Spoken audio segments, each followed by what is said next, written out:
To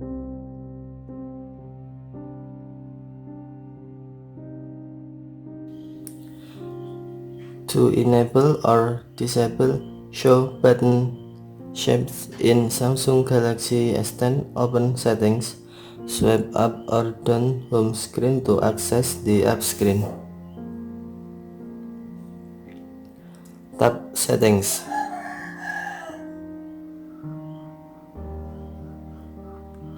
Scroll down.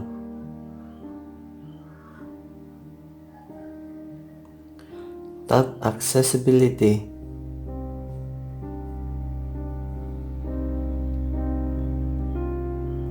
Tap Visibility Enhancement.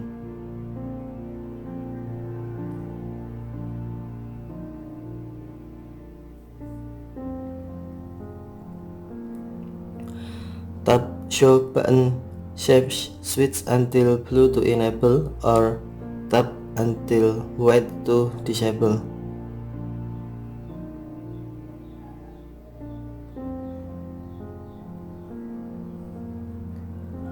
As to see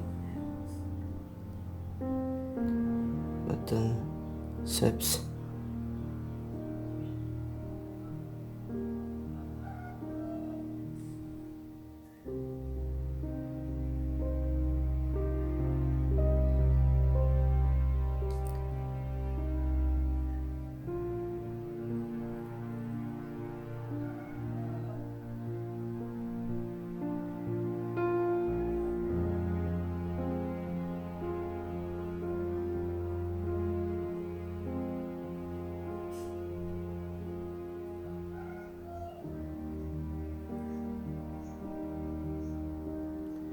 Thank you for watching.